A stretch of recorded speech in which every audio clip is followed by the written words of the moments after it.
Explica mais, vou explicar, preste atenção, explica mais. Fala aí pessoal, tudo beleza? Galera, nós vamos fazer uma aula hoje sobre uma análise sobre a região amazônica, tá? Região norte do Brasil, região amazônica, tal. A gente vai fazer uma abordagem histórica sobre ela, tá beleza? E, óbvio, né, pessoal? Pô, o território amazônico ele tem uma importância gigantesca, pela história que foi construída, que é a abordagem que a gente faz aqui hoje. Existe uma importância científica da região amazônica, da preservação, né, desta área, dos povos, do culturalismo indígena que existe nessa região. E até mesmo hoje é uma questão assim, né, quando nós falamos, que nem eu estou gravando essa aula que a gente está pro final do ano de 2020, então as notícias em torno de devastação, de queimadas, de uma questão de interesse econômico, né, então os países têm uma preocupação com fazer investimento no Brasil mediante uma preservação ambiental, então existe essa abordagem de um cenário óbvio nacional, é do interesse nosso, só que também existe uma abordagem, claro que internacional, né? Por uma questão de globalismo, de economia internacionalizada, tal. Então, nós estamos acompanhando várias e várias notícias, tá bem? E diante disso, é legal a gente ter uma noção justamente ali desse histórico, né? Então, a abordagem que a gente faz. O que é interessante a gente ter a noção? Pô, nós vamos precisar jogar ali, vamos colocar o ano assim de 1450, né? Então vamos jogar esse momento. Pô, Portugal está navegando e as navegações portuguesas, o processo da expansão marítima dentro daquele ambiente de Europa, né? Renascimento comercial, renascimento urbano, uma burguesia, né, que ela está se consolidando, ela está se posicionando no mercado, tal. É uma burguesia que tem um envolvimento político, formação das monarquias nacionais, o centralismo político, poder absolutista. Então esse é o ambiente que vem ocorrendo, tá? Galera, 1450, 60, 70, né, vamos jogando assim a data passando. Portugal cada vez mais dominando regiões na costa africana, fazendo a sua colonização, seu domínio, comércio. Já um comércio que começa a envolver a captura de negros africanos e sendo destinados a pontos ali para serem utilizados como mão de obra forçada, né? Mão de obra escrava. Tá? Galera, 1488, estamos indo pro final aí, né, do século XV. O navegante Bartolomeu Dias ele chega até o extremo sul da África, em que ele batiza de Cabo das Tormentas, né? E dentro dessa situação, justamente ali e tal, aí o rei fala, não, opa, né, Cabo das Tormentas não, Cabo da Boa Esperança, porque não foi ele que foi navegar, né? Então para ele foi fácil dar o nome, né? Cabo da Boa Esperança é um nome mais comercial, né? Tipo a Boa Esperança de chegar às Índias, tá? Só que a chegada dos portugueses nas Índias, galera, vai um pouco mais para frente ainda, 1498, tá? E é justamente aí que a gente joga a história da Espanha, que também vai entrando no processo das navegações, da colonização e tal, e os espanhóis chegam até a região ali na América Central, o território hoje República Dominicana, Haiti, território cubano, tal, em que os espanhóis chegam ali na navegação vindo com o Cristóvão Colombo, tá? 1492. E a Espanha, óbvio que já toma posse da região ali e tal, o território que foi batizado inicialmente de Hispaniola, depois vão vir os outros nomes e tal, e o Cristóvão Colombo ele deu uma sorte, né, galera, porque ele encontra povos ali, ele encontrou uma população naquela região ali na América Central que já conhecia manipulação de minério, de ouro, prata, de pedras preciosas, menos assim, mas ouro, prata e tudo mais. Beleza, tá? Mas o foco nosso não é esse, eu só tô criando um ambiente aí e tal. Por quê? A partir desse momento, tipo, estavam os dois países dominando, colonizando e afirmando, né, os seus domínios e tal. E quanto mais se colonizava, quanto mais se conquistava, era mais riqueza, né? Então fortalece o poder da burguesia, fortalece o poder do rei, então as influências de uma nação e tal. Ótimo, beleza, muito bem. E aí, galera, o negócio é o seguinte, 1494, né, depois ali de questões diplomáticas tensas, né, os dois países, Portugal e Espanha, defendendo, né, o Portugal queria tirar os maiores vantagens, a Espanha também queria vantagens e tal, resolveram fazer um acordo que é o Tratado de Tordesilhas, 1494. Galera, aqui eu fiz um desenho horroroso pra vocês, sou péssimo em desenho e tal, mas, meu, dá uma pausa na aula, vai lá, você procura o mapa ali, Tratado de Tordesilhas, você vai ver bonitinho, presta atenção. Galera, o limite de Tordesilhas, ele vai fazer a divisão das terras conquistadas, das regiões conquistadas e a conquistar entre Portugal e Espanha, tá? Os caras dividiram o mundo, bicho, os caras dividiram o mundo, tá? E aí você tem a leste do tratado, tá? Ele pertencendo, as terras pertenciam a Portugal, desculpa, a leste a Portugal, e a oeste, né? A oeste pertencia à Espanha.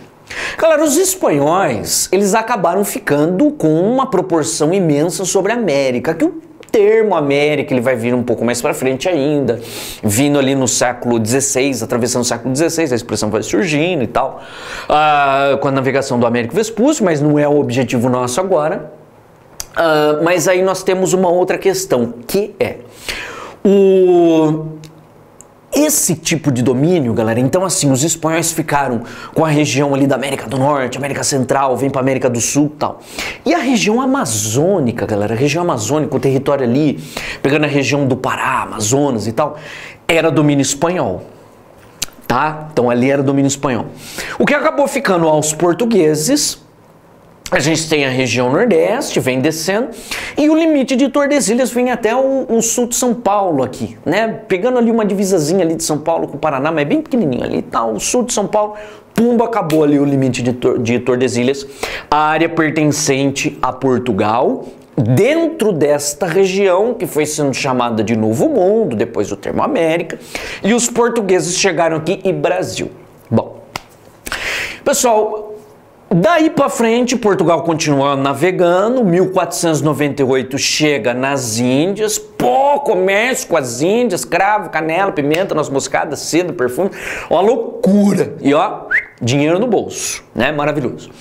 Aí os portugueses, 22 de abril de 1500, né, Pedro Álvares Cabral, encontramos uma nova terra, que lindo, né, chegaram na região de Porto Seguro.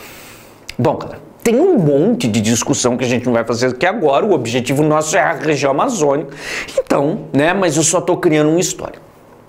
Os portugueses chegam aqui, galera, tá lá o Pero Vaz de Caminha, fazendo ali todo o documento dele, a carta dele, tá uma terra muito bacana, bonita, legal, mas riqueza aqui não há, né, e tem mais um monte de detalhe e tal, mas riqueza não tem, bom. O que aconteceu? Você já sabe que o Brasil foi entrando naquele relativo desinteresse, um esquecimento por parte de Portugal, que é o período que a gente fala do pré-colonial, 1530, né, 1532, 34, divisão do Brasil em capitanias, colonização. Beleza. Muito bem. É aí que nós precisamos entender. A região norte, o que hoje para nós, região norte, né, do nosso país e tal, e que engloba, né, essa extensão imensa do território amazônico, não era nosso, né, não era nosso, tal. E é uma área muito grande, né, meu? Pega um mapa, vai dar uma olhada, né, tipo, abre um mapa lá, vai dar uma olhada, mas não era nosso, tá? E aí nós temos o seguinte, houve uma ocupação, um desenvolvimento da colonização, inicialmente pegando a região nordeste, que vai se tornando um grande centro produtor de cana-de-açúcar, tá? E aí nós temos uma ocupação que vem vindo, né, para as regiões mais para o sul e tal, só que em menor proporção. A região nordeste aqui era mais legal, a produção do açúcar era melhor, mais interessante para Portugal. E lembra, o interesse é grana, cara, o interesse é grana, é dinheiro no bolso, tá? Muito bem. E o que acontece, pessoal? Os colonos aqui no Brasil, eles têm ali uma ideia, né, da ambição, né, de encontrar riquezas e tal, então alguma coisa que fosse dando grana, né, e tal, aqui, tá? Enfim, da mesma maneira que os portugueses querem dinheiro, os espanhóis também querem. Onde que os espanhóis estão colonizando? Pra lá, galera, pra lá. Os espanhóis estão fazendo sua colonização ali naquela divisão em vice-reinos e as capitanias na América Espanhola. Galera, na América do Sul a gente tem o vice-reino do Peru, a gente tem o vice-reino de Granada, mais ao sul a gente tem o vice-reino do Prata. Galera, essas regiões fizeram assim uma extração de gigantesca quantidade de minério e tal, e os espanhóis promovendo ali as suas atrocidades e matando índio pra caceta, cara. Nossa, mas regaçando com os grupos indígenas e na América do Sul, né, o Império Inca, pá, caindo sob o domínio espanhol. Por que eu tô falando isso? Galera, essa ambição dos espanhóis, eles estenderam, né, o seu interesse sobre regiões além cordilheira. Então imagina só, você tem a área ali do território peruano, boliviano e tal, aí tem a região de cordilheira. E os espanhóis, galera, né, teve expedição dos espanhóis que atravessou a região de cordilheira, a região da cordilheira, e aí entra no território amazônico, tá?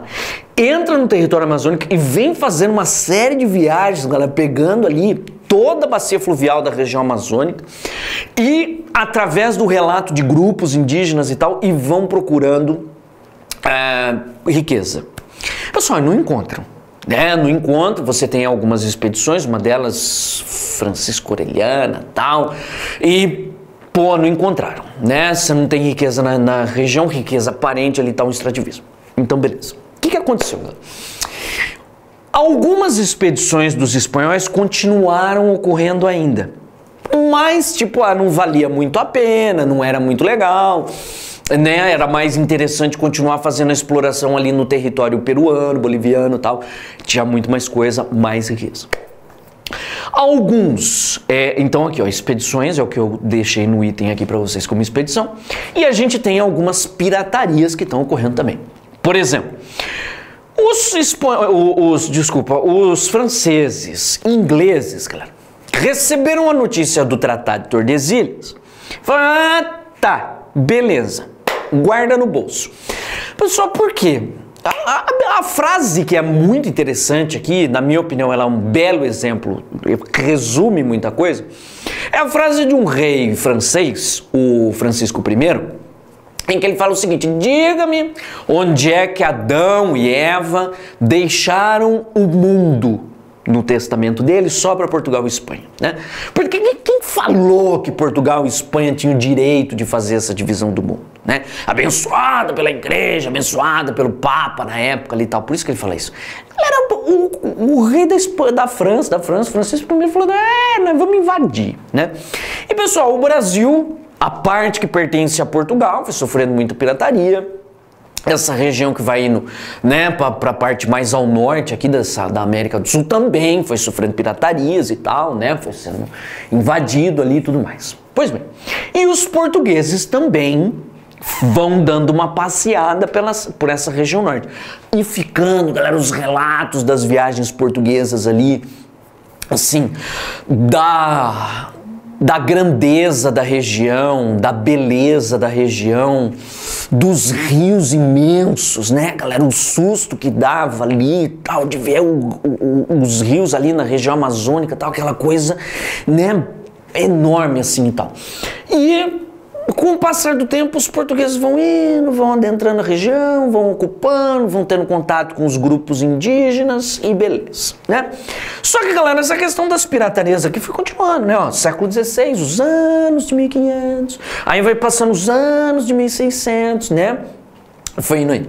Só que os portugueses estão, né, ocupando a região, os portugueses estão desbravando, lembrando, né, que Portugal é aquela coisa, riqueza, expedição e riqueza e tal.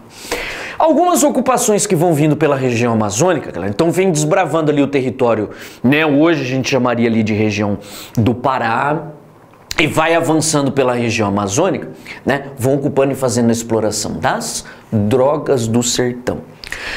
Galera, drogas do sertão são produtos naturais, ali extrativismo na região. Madeira, peles de animais, captura de animais, de pássaros, né?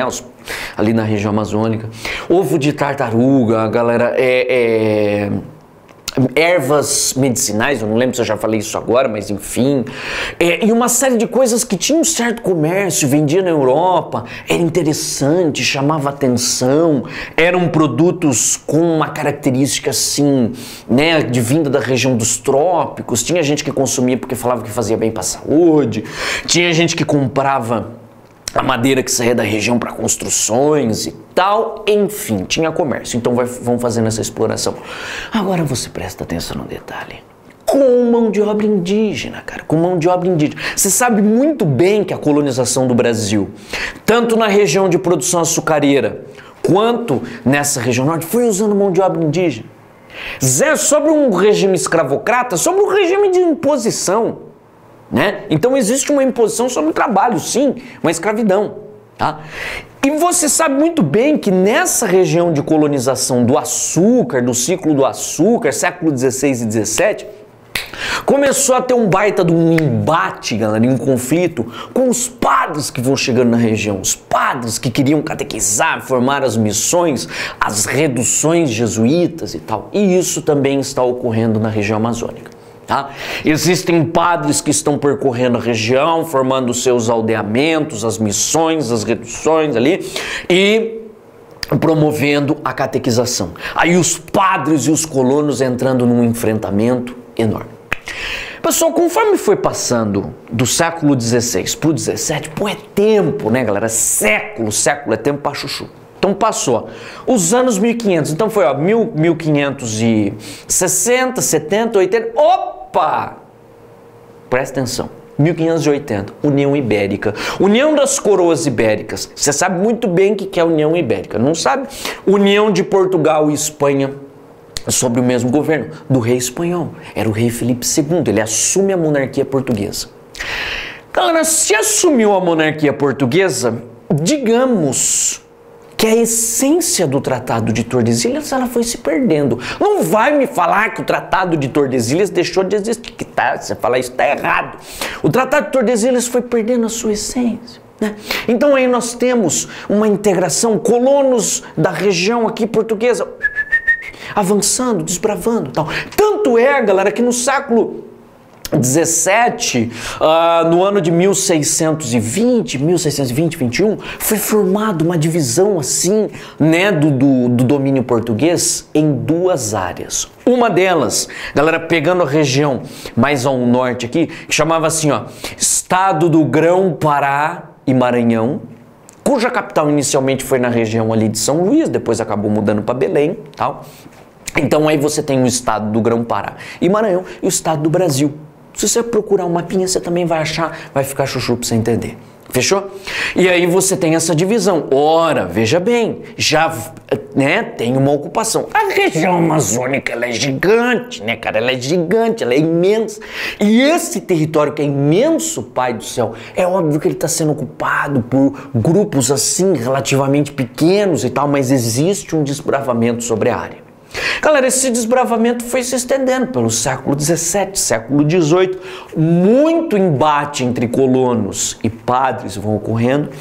A princípio, galera, você tem uma entrada muito pequena de mão de obra de escravos negros, africanos. Conforme foi passando o tempo, foi vindo do século XVIII, passando para o século XIX, foi aumentando essa entrada de escravos negros africanos. Tá? Justamente por conta dessa posição dos padres e das proibições que foram vindo por parte do governo português, né? Então o governo português ele cria proibições, ele foi criando bloqueios com o uso do trabalho indígena, tanto é que chega no século XVIII, galera, no ano de 1759, se eu não me engano, tem uma medida do Marquês de Pombal, né? Ministro do governo português ali, do rei José I, em que ele proíbe a escravidão indígena, né? Então aí começa a ter uma entrada um pouquinho maior. Até mesmo por conta de uma produção que foi se desenvolvendo na região, né? Então você tem pontos ali de produção do algodão, do cacau, algumas regiões que vão se dedicando a produções diversificadas e tal. Então aí a mão de obra escrava, ela vai sendo usada na área, tá? Do escravo negro africano, para ficar bem claro, tá bem? Óbvio, galera, se tem uma coisa que você tem que deixar muito claro aqui, atravessando o século XVI, XVII, vai pro século XVIII e avança o século XIX, é índio morrendo, né, cara? É a história boçal, são as páginas amargas da construção da história do Brasil e que tem que ser falado, a gente tem que deixar isso muito bem claro, né, galera? Os índios, eles vão morrendo fruto dos conflitos com os brancos. Tá? Existe um posicionamento, galera, que tem muita gente que fala que é assim, pô, mas os índios não eram em maior quantidade, né? Os índios ali na região amazônica, pô, eles são, galera, mas não conseguiram resistir ao enfrentamento com arma de fogo, não conseguem resistir às doenças que foram sendo trazidas, várias e várias doenças, tá?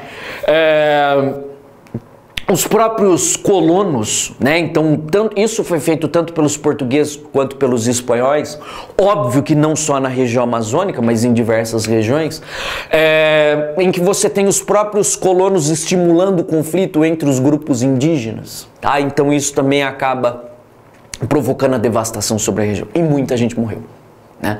É uma devastação gritante, assim, uma coisa terrível. Tá? Mas tudo isso em nome do avanço, em nome do progresso, em nome da ocupação, tá? Sobre a região. Galera, aí, o que a gente faz, né? Uma coisa, né, que é interessante a gente ter uma abordagem aqui. Quando nós entramos no século XVIII, tá? Justamente aí nessa etapa do período do Marquês de Pombal, tá? O Marquês de Pombal, no ano de 1750, né, metade do século XVIII, é uma data boa de você decorar, você está estudando para prova, para vestibular, pá. Então é uma data legal de você decorar.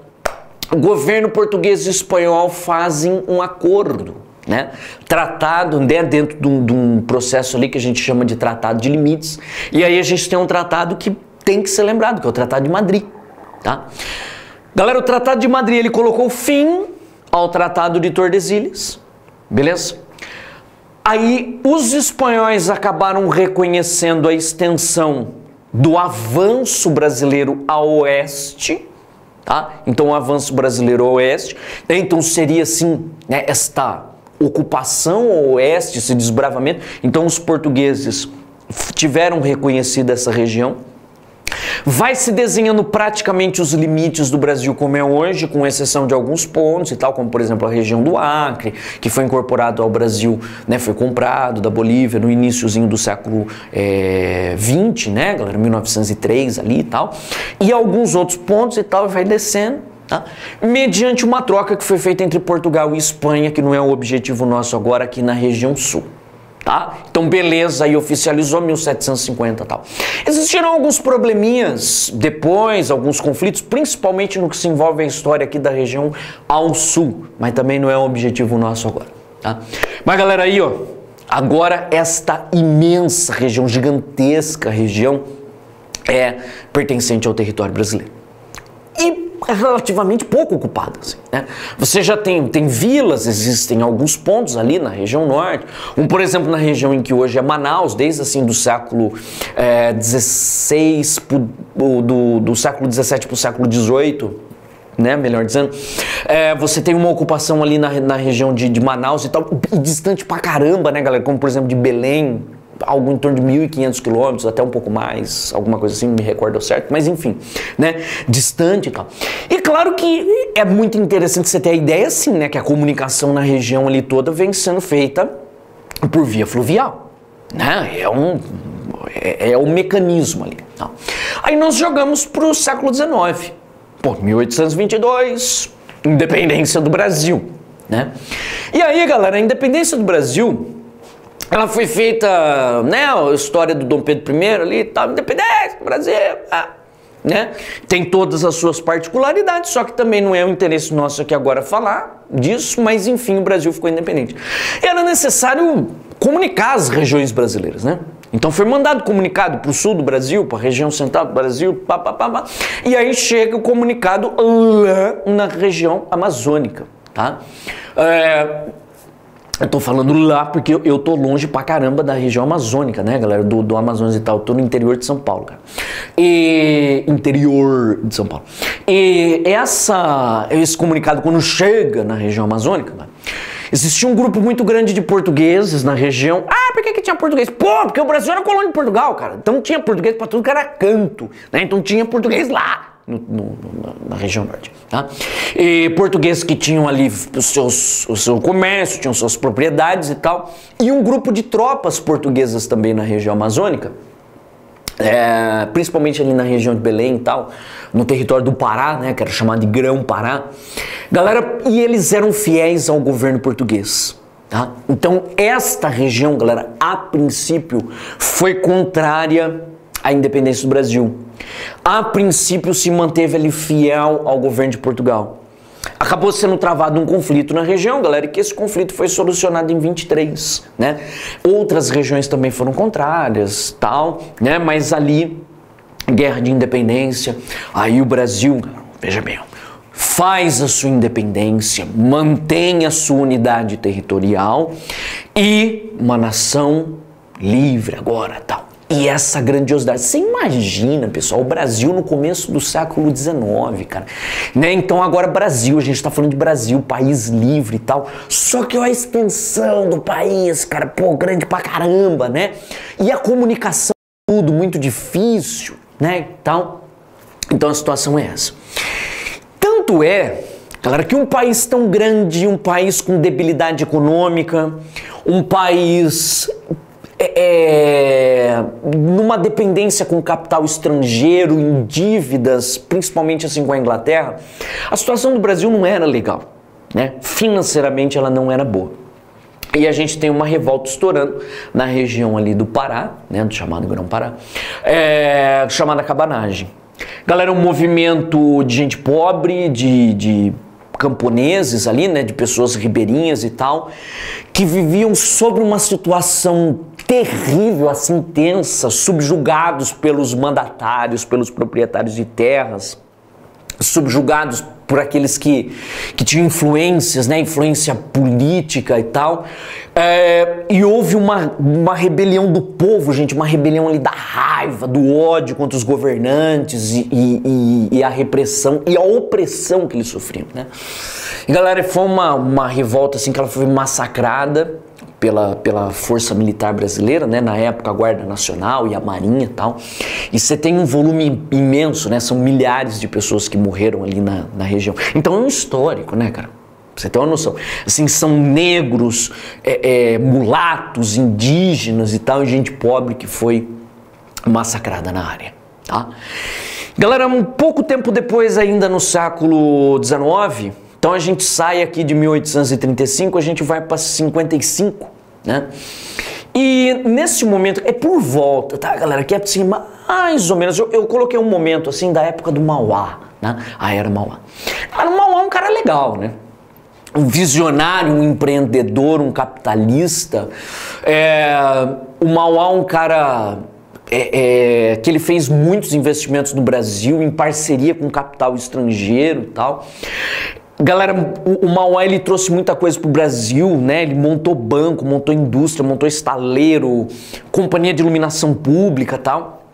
E a região amazônica, sendo uma região com necessidade de integração, de comunicação, galera, pô, você imagina só, né, bicho? Pô, até então, muito não, as viagens, né, até falei errado, muito não, as viagens, pô, século XVI, XVII, século XVIII, elas eram feitas por navegação a vela.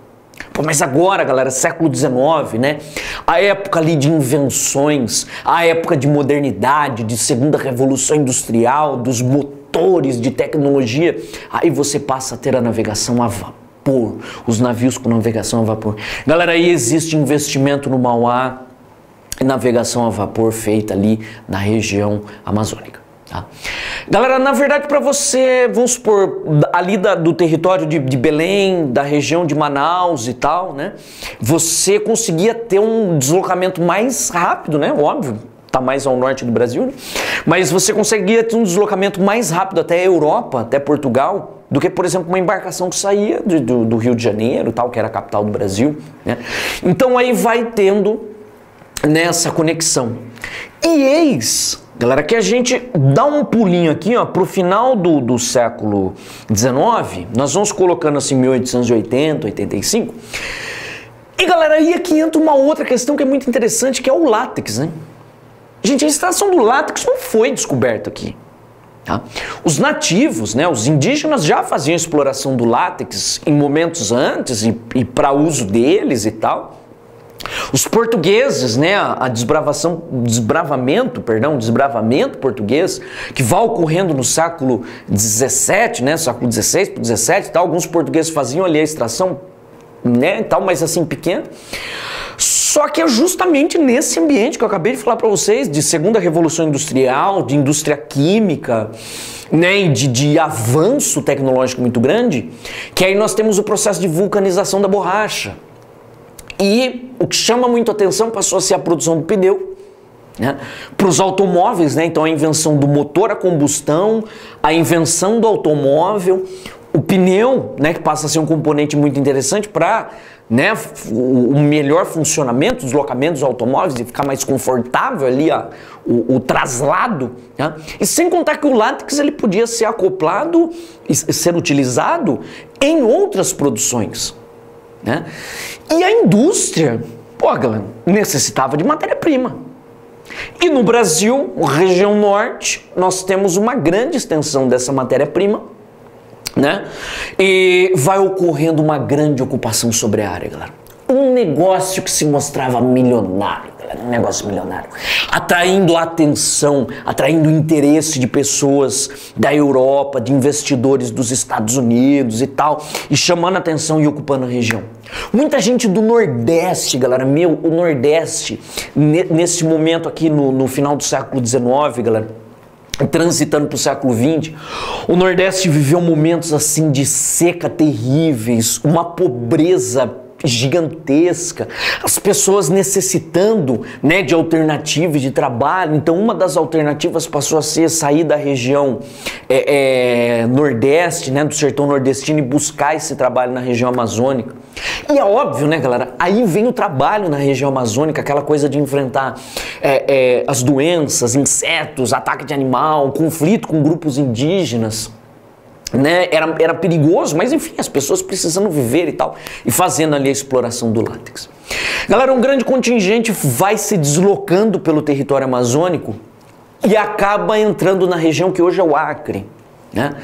E aí, nesse momento de transição do século XIX para o século XX, existe uma guerra entre brasileiros e bolivianos, que acabou resultando no comecinho do século XX, 1903, na compra do território do Acre,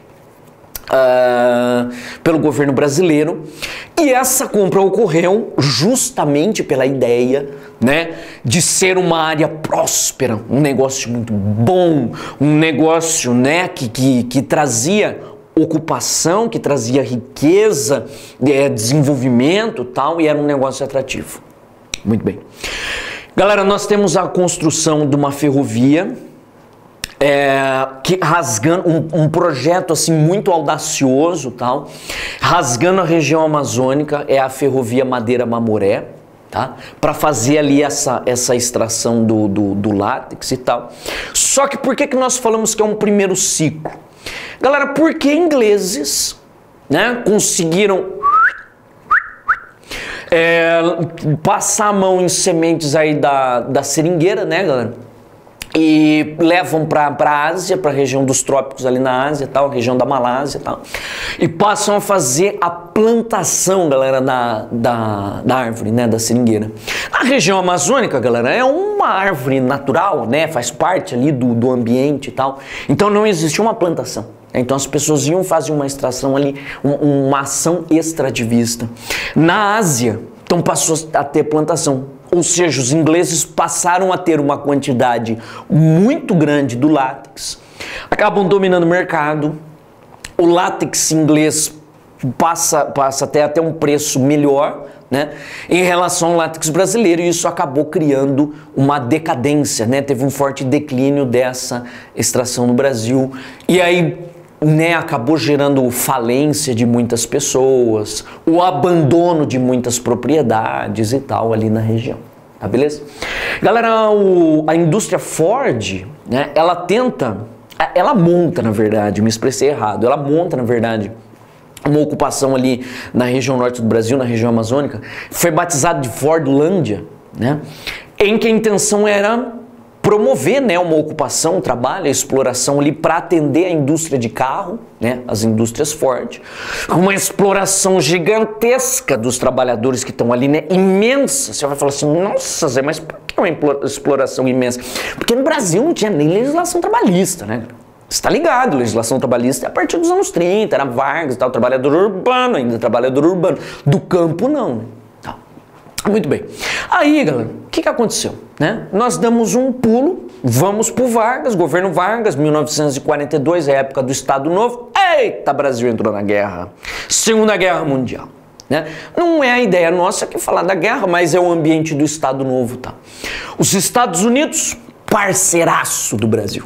Né? Uma beleza, montaram base militar ali na região Nordeste, no território de Natal, e era necessário o látex, galera, para produção, o látex para abastecer as indústrias, para produção de equipamento, de roupa, já uma tecnologia para se fazer roupa impermeável e tudo mais, e enfim, né? E aí montaram um projeto, galera, na época que foi conhecido como SENTA, é com S, tá? É Serviço de Mobilização para os Trabalhadores da Amazônia. E na época começa a ter um grande deslocamento de pessoas para a região amazônica para fazer o trabalho na extração do látex, né? E aí para abastecer as indústrias, muitas indústrias norte-americanas que produziam e abastecendo os soldados norte-americanos, estadunidenses ali na guerra, tá? Galera, esse momento, né? Então ali nos anos 40 a gente fala que foi uma segunda fase, tá? Dessa extração do látex, mas também pós Segunda Guerra Mundial foi entrando num declínio ali. Beleza? Tranquilo? Galera, e agora? Vou dar uma apagadinha na luz aqui, beleza? Aguenta firme que a gente já faz uma passagem agora nos pontos no restante do século XX. Vamos lá, galera, continuando, ó. Nesse histórico, essa abordagem histórica aqui, pessoal, passando pelos anos 70. É óbvio, né, galera? A hora que nós estávamos no ponto aqui, você vai falar assim, Zé, mas você estava ali em 1940, 45 e tal, aqui a gente já vai para os anos 70? Galera, o que acontece aqui é o seguinte, ó, passando os anos 50 e 60, existe um interesse, existe um estímulo por conta de governo, por conta da região amazônica, criação de organismos e tal, principalmente por uma questão de ocupação, de defesa, de ponto estratégico, segundo por uma questão de interesse econômico e tal, mas é que é nos anos 70 que aí tem, né, um ponto que é necessário falar. Tá?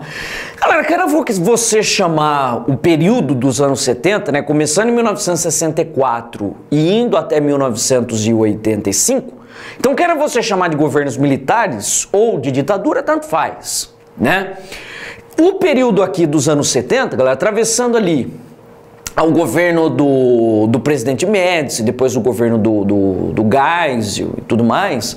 Então, nessa fase do regime militar, da ditadura militar no Brasil, existiu uma preocupação, um estímulo, um interesse em ocupar a região amazônica, com aquela história assim, ó, vamos ocupar para não perder. Né? É nosso, é território brasileiro, é região que tem que estar nas mãos dos brasileiros, então o governo tem, né, que ocupar a região. E houve, galera, um baita de um estímulo na época para que grupos, né, para que pessoas ocupassem a região, e de alguns pontos do Brasil acabaram indo. Né? E devastando a área, formando propriedades ali na região para fazer a exploração, né, da terra, fazer a exploração da plantação ali do solo e para a criação do gado. Tá? Sabemos muito bem que isso é um problema, né? É óbvio, a necessidade de ocupação, a necessidade de produção e tal, vai acabar provocando um desmatamento? Vai, mas a gente sabe que isso é um problema. Porque é dentro dessa circunstância que vem atravessando um histórico aqui. Né? Então você pode puxar até um pouco antes, mas você vem trazendo dos anos 50, 60, 70 e vem vindo para os anos 80 e vai jogando para frente dos anos 90, 2000. Existe uma devastação da região. Essa devastação, em parte, uma ocupação para produção, para gado e para madeira, né, galera? E é aí que é um problema gritante, porque é uma questão que ela envolve vários pontos, né? Existe um interesse de proteção ambiental, existe uma preocupação de organizações estrangeiras, de empresas, de trazer investimento, né, para o Brasil, só que vinculado a isso, falou, ó, você protege a região, a gente leva investimento, você não protege, não leva. E uma questão ambiental também, né, cara? Aí uma questão ambiental, que ela tem um peso também fortíssimo, gritante na região e que deve ser protegido, tem que ser protegido, tá? Mas galera, aí aqui, nesse momento você tem uma ocupação. Nos anos 70, galera, existe uma discussão já a respeito de conferências climáticas, de conferências ambientais, se não me engano já é nos anos 72. Tá? Mas aí nós temos esse impasse, né, a situação de ocupação, de desbravar a região, de devastar a região, e também uma ideia progressista, assim, né? O período da ditadura militar no Brasil, ele teve essa coisa de construir obras magnânimas, grandiosas e tal, como foi aquilo que ficou conhecido como obras faraônicas, né? Aí a gente tem uma delas é a rodovia transamazônica, né? Então você rasgar ali como sendo sinônimo do progresso, do desenvolvimento, a construção da rodovia, e que acabou né, essa simbologia do avanço todo acabou não sendo concretizada, né? Outras rodovias foram construídas, né, na região também, tá? Mas um dos principais mecanismos ali de transporte é a hidrovia ainda, tá legal? E galera, aqui vindo dos anos 60, passando para os anos 70, crescendo bastante nos anos 70 e depois avançando nos anos 80, a gente tem a questão da mineração, né? Uma série de locais vão sendo tomados, vão sendo devastados por conta da mineração. E essa mineração é causando uma série de problemas, né? De novo, né, os problemas ambientais, os conflitos com os grupos indígenas na região, a invasão de terras indígenas, né, que vai ocorrendo. E isso, né, existe uma necessidade de proteção ambiental. E grupos regionais começam a agir, como por exemplo, galera, entrando nos anos 80, nós temos grupos ali de pessoas na região amazônica que defendiam, né? Falaram, olha, nós trabalhamos, como foi o caso do Chico Mendes, trabalhamos com a extração do látex, né? Então os seringueiros, então a gente trabalha com isso. Então eles estavam tendo terras devastadas por conta da ocupação do gado, por conta da mineração e tal, e mineração sendo feita de forma irregular. Então aí existe esse choque muito grande. E esse cara acabou se tornando um ícone assim de ação corporativista, sindicalista, de luta, né? E de uma própria questão de luta pela proteção da Amazônia. E foi assassinado, né, galera? Então, enfim, tá? Ah, mas quer dizer que os problemas acabaram aqui em 1988? Não, cara, pelo amor de Deus. Tá? Aí você pode continuar, todo esse problema ele avança nos anos 90, as conferências climáticas elas vão acontecer nos anos 90, a preocupação climática acontece, os índices, né, de abordagem numa esfera de aquecimento global e uma preocupação com a região amazônica, né, enfatizando tanto para nós dentro do Brasil, quanto uma preocupação para o estrangeiro. Ah, mas a Amazônia é brasileira. Mas existem grupos que estão preocupados. Tá? E galera, e agora entrando nos anos 2000, né? O Brasil atravessa outros momentos assim densos, existe combate ao desmatamento da Amazônia, tal. E agora nos últimos tempos tem uma discussão muito forte, lembrando que nós estamos falando desse assunto aqui, estamos no final, né? Hoje nós estamos em outubro de 2020, então existe uma forte discussão sobre a devastação do território amazônico, como também vimos nesse ano aqui de 2020 no território do Pantanal. Né? Então, galera, espero que tenha elucidado aí, né, tenha iluminado o conhecimento de vocês a respeito desse ponto e a gente se vê numa conversa em breve. Beijão, tchau. Explica mais.